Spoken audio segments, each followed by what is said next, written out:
Salutations, my fellow web dweller, and welcome to Reinventing Me Every Day. My name is Claire, and thank you for joining me today.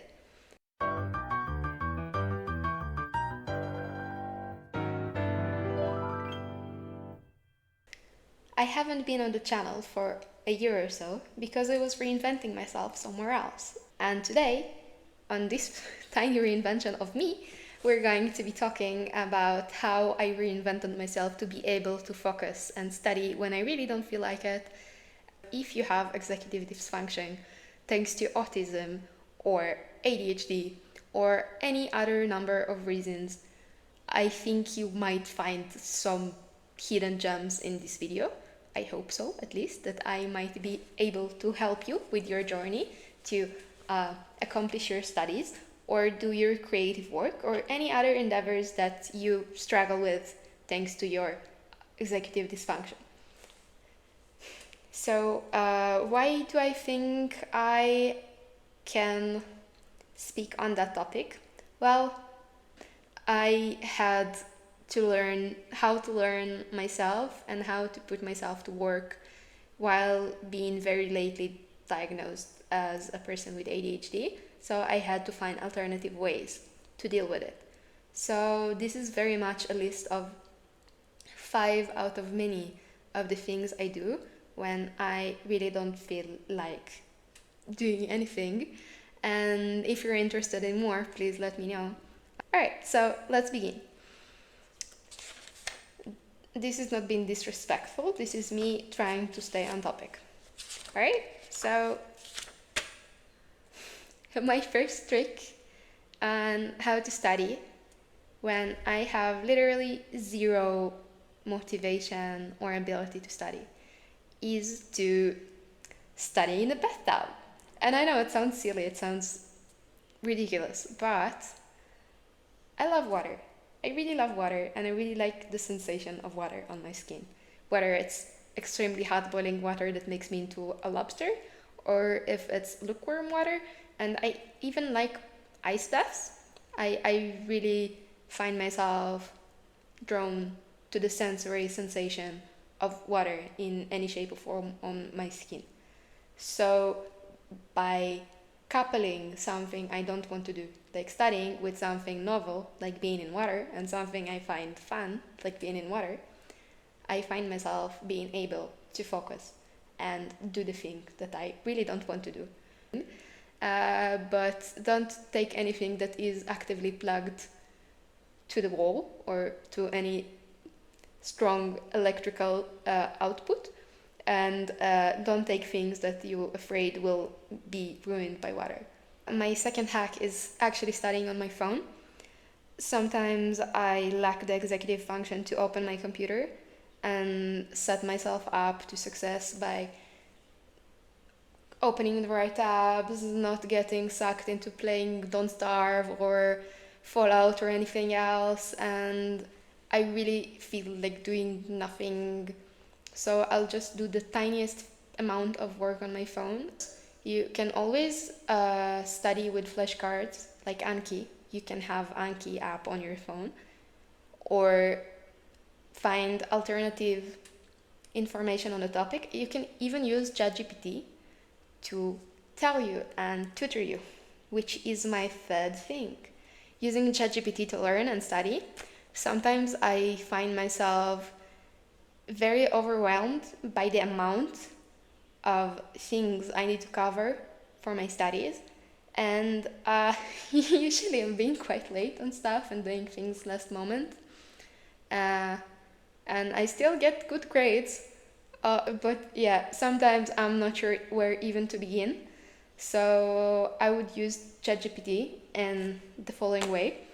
I would start by asking him about a term or something from my studies, like for example, I would ask him about photosynthesis. All right, I'll ask him to explain photosynthesis to me, and he would answer and explain photosynthesis to me, and I would probably won't understand what he said, and that's because I didn't study the whole semester or something like that, and I'm diving headfirst. So I'm lacking the foundations to understand photosynthesis in this example. So he would talk about stuff like electron transfer chain, and I would still won't understand what that means.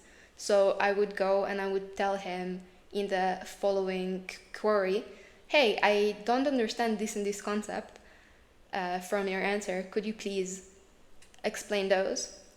And then he would explain them, and if there are concepts I still don't understand, I would repeat and repeat and repeat until he gives me an answer I completely fully understand from my foundations and from my knowledge.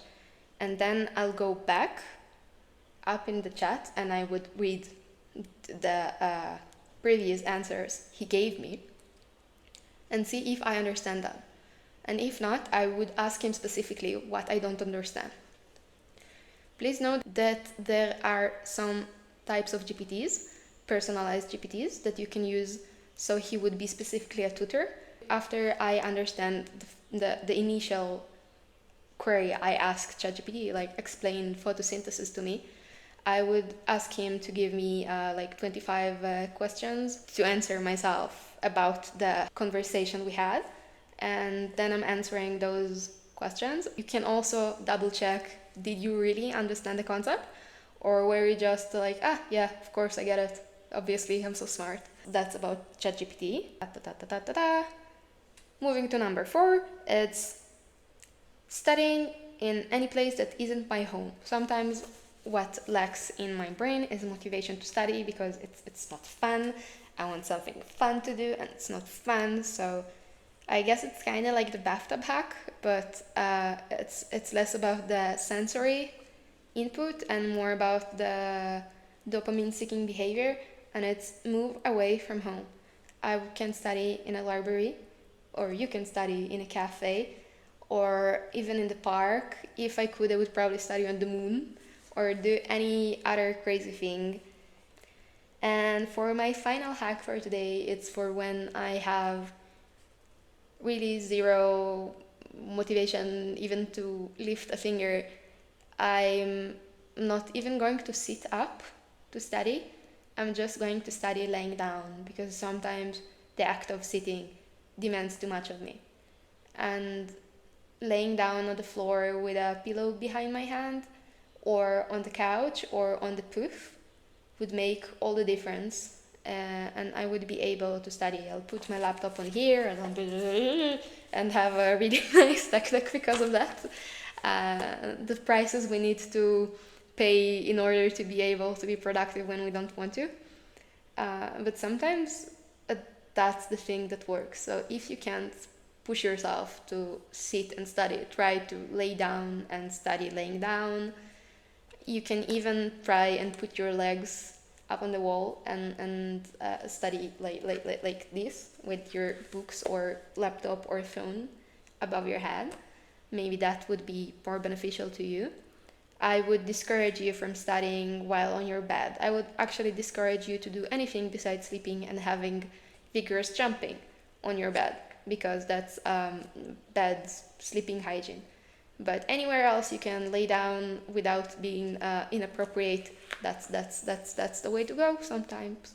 I hope those tips would find you well, and I'll go and try to implement at least one of those, because tomorrow I have a lab to be in and I don't know what the protocol is, and I'm kind of dreading reading it. So maybe I'm going to go to the bath with my phone and read tomorrow's lab protocol. It's really fun course. It's about the physiology of plants, and as you can see, I really like those. So I'm always excited about it. Thank you so much for watching. Please let me know if you like this kind of content. Please let me know any kind of content or any question you have for me in the comments, because I don't have any place else.